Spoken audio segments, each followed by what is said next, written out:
আর গত কয়েকদিন ধরেই এবার চলে যাব ডোনাল্ড ট্রাম্পের খবরে, কারণ আমেরিকান প্রেসিডেন্ট তিনি ভারতকে হুঁশিয়ারি দিচ্ছেন, 25% শুল্ক চাপিয়েছেন, তার উপরে আবার জরিমানা। আর ভারতকে তিনি বলছেন ভারতের অর্থনীতি নাকি মৃত। তিনি কি বলেছিলেন, ভারত রাশিয়ার সঙ্গে কি করবে তাতে আমার কিছু যায় আসে না।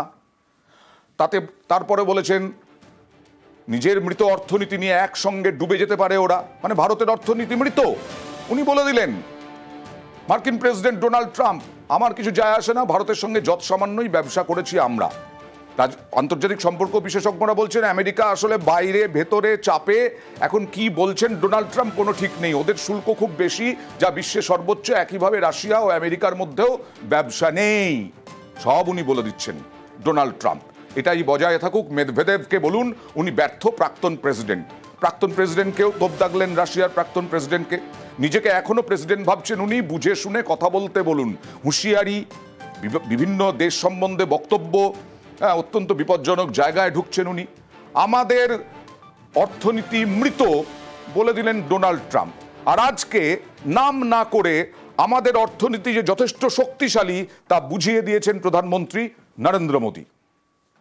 आज दुनिया की अर्थव्यवस्था कई आशंकाओं से गुजर रही है, अस्थिरता का माहौल है।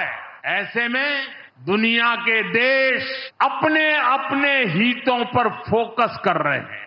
भारत भी दुनिया की तीसरी सबसे बड़ी अर्थव्यवस्था बनने जा रहा है, इसलिए भारत को भी अपने आर्थिक हितों को लेकर सजग रहना ही है।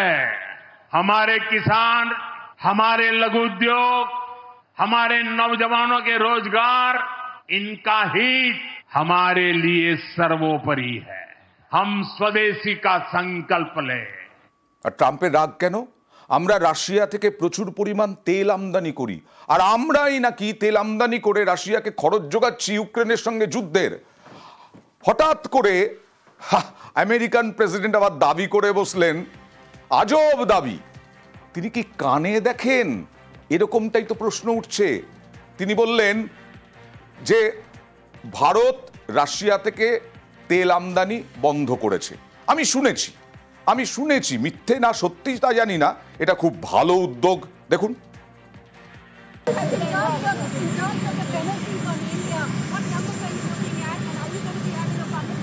Well, I understand India no longer is going to be buying oil from Russia. That's what I heard. I don't know if that's right or not, but that's a good step. We'll see what happens, okay? কেন এই ধরনের কথা বলতে শুরু করেছেন Donald Trump?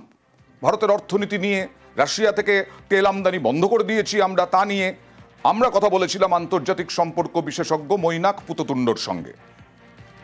Donald Trump আসলে নিজের দেশের অভ্যন্তরীণ রাজনীতিতে না এই মুহূর্তে খানিকটা চাপে পড়ে গেছেন। তার কারণ এই যে শুল্ক নীতিগুলো, যেগুলো কিনা তিনি নিজের ইমার্জেন্সি পাওয়ার ব্যবহার করে কার্যত চাপিয়ে দিচ্ছেন, এটা কিন্তু আমেরিকার কংগ্রেস, আমেরিকার সেনেট বা হাউস অফ রিপ্রেজেন্টেটিভ, তারা কিন্তু এটাকে খুব ভালো চোখে দেখছে না। এই বিষয়টি নিয়ে কিন্তু আমেরিকার আদালতে কেসও চলছে। তিনি ক্রমাগত প্রেসার সৃষ্টির চেষ্টা এজন্যই করছেন কারণ এগুলো শুধুমাত্র আমেরিকার টার্মসে আমাদের যে কৃষির মার্কেট, আমাদের যে ডেয়ারি শিল্পর মার্কেট, যে মার্কেটকে ভারত কোনো মূল্যেই ওপেন করে দিতে চাইছে না আমেরিকান ইনভেস্টমেন্ট বা আমেরিকান প্রোডাক্টের কাছে, সেইখানে ঢোকার জন্য তার কিন্তু একটা মরিয়া প্রচেষ্টা।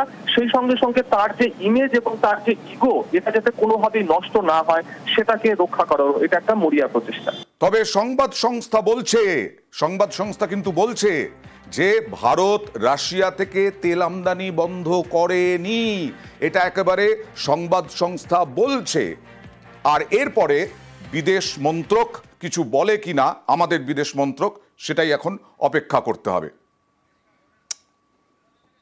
আর এবার শান্তা পাল কলকাতা থেকে চরবৃত্তিতে গ্রেফতার।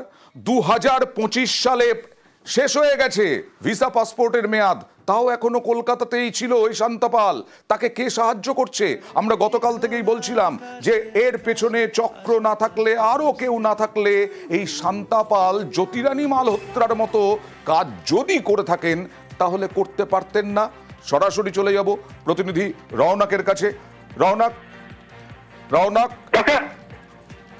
দেখো একেবারেই 2023 সালে তিনি শেষ বাংলাদেশ গেছিলেন এবং তারপরে ট্যুরিস্ট ভিসা নিয়ে ভারতে আসেন। তার পার্টনারের সঙ্গে বিক্রমগড়ে তিনি বসবাস শুরু করেন এবং শুধু তাই নয়, 2025 সালে অর্থাৎ চলতি বছরের শুরুর দিকে তার এই ট্যুরিস্ট ভিসা যখন শেষ হয়ে যায়, দেশ ভিসার মেয়াদ, তারপরেই কিন্তু তিনি এই ধরনের ভুয়ো নথি তৈরি করেন এবং একটি বড় দালাল চক্র ছিল যারা কিনা তাকে এই প্যান কার্ড, আধার কার্ড এবং রেশন কার্ড তৈরি করে দিয়েছিল। অর্থাৎ এই দালাল চক্রী খোঁজ ইতিমধ্যে গোয়েন্দারা চালাচ্ছে। কারণ শুধুই কি শান্তাপাল নাকি এছাড়া আরো বেশ কয়েকজন বাংলাদেশকে এরকম ভাবে ভুয়ো নথি তৈরি করে দিয়েছে, সেই গোটা বিষয়টি কিন্তু খতিয়ে দেখা হচ্ছে। এবং শান্তাপালের যে বিষয়টি আচ্ছা, যে পাসপোর্ট ভিসার মেয়াদ শেষ হয়ে গেল তাও কিভাবে ছিল? দেখো এটাই তো প্রশ্ন যে একটা ভিসার মেয়াদ শেষ হয়ে যাওয়ার পরও প্রায় 4 থেকে 5 মাস তিনি কিভাবে কলকাতায় ছিল এবং তাকে ধরলো পুলিশ এমন ভাবেই পার্ক স্ট্রিট থানায় একটা রেফার কেস ছিল। সেই কেসের তদন্ত করতে গিয়ে তখন যাকে জিজ্ঞাসাবাদ করা হয় এবং তার পরিচয়পত্র চাওয়া হলে গোয়েন্দাদের সন্দেহ হয়। তারপরেই কিন্তু প্রকাশ্যে আসে তিনি আদতে বাংলাদেশি। অর্থাৎ তিনি কিন্তু কার্যত এখানে অ্যাসেট তৈরি করেন পরিকল্পনা করে এখানে স্থায়ী বসবাস করার জন্যই এই ধরনের পরিচয়পত্র বানিয়ে মালহোত্রার মতোই পর্দা ফাঁস হয় কিনা সেটাই এখন দেখার। এই শান্তা পাল ব্লগিং থেকে আরম্ভ করে বিভিন্ন কাজকর্ম এই কলকাতাতেই বসে এবং গ্রেফতারও। এই শান্তা পাল কি জ্যোতিরানী মালহোত্রার মতোই গুপ্তচর বৃত্তি করছিল? কলকাতায় বাংলাদেশি মডেলের ট্রাভেল এজেন্সি, এই ট্রাভেল এজেন্সির আড়ালেই কি চরবৃত্তি শান্তা পালের?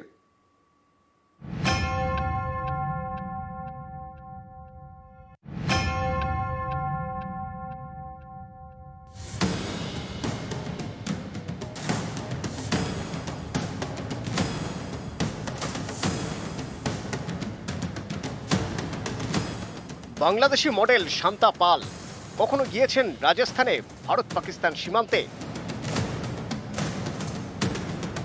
কখনো আবার ভারত চীন সীমান্তের নাথুলায়। কলকাতা থেকে গ্রেপ্তার বাংলাদেশি শান্তা পাল নানা জায়গায় ঘুরে একের পর এক ব্লগিং। এই একই কায়দায় ব্লগিং করতেন হরিয়ানা থেকে পাক চর সন্দেহে গ্রেপ্তার হওয়া জ্যোতি মালহোত্রা।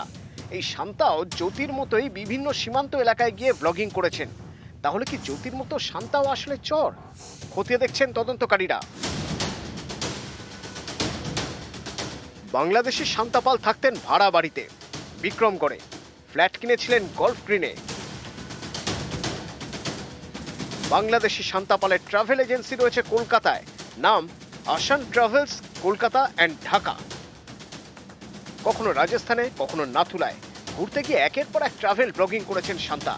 সেই ব্লগিং এ নিজের ট্রাভেল এজেন্সির বিজ্ঞাপনও দিতেন। কলকাতাতে একদম চিপ রেটে ঘুরতে, হোটেল সার্ভিস পেতে এবং বেস্ট সার্ভিস পুরো ইন্ডিয়াতে পেতে আপনারা আমার এই ট্রাভেলে যোগাযোগ করতে পারেন বা আমাকে ডাইরেক্ট মেসেজ করতে পারেন।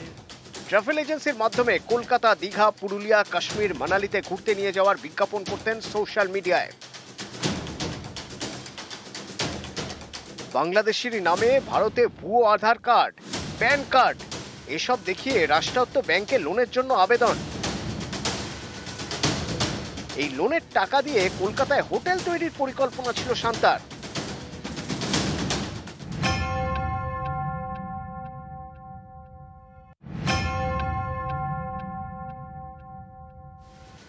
সোশ্যাল মিডিয়ায় যথেষ্ট অ্যাক্টিভ শান্তা পাল।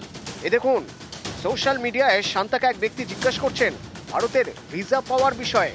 সেখানে বাংলাদেশিকে মেডিকেল ভিসায় ভারতে আসার পরামর্শ দিচ্ছেন শান্তা। বাংলাদেশি মডেল শান্তা কি তাহলে চর? কলকাতায় থেকে কি চর বৃত্তি করতেন? খতিয়ে দেখছে পুলিশ। রৌনক দত্ত চৌধুরী, নিউজ 18 বাংলা।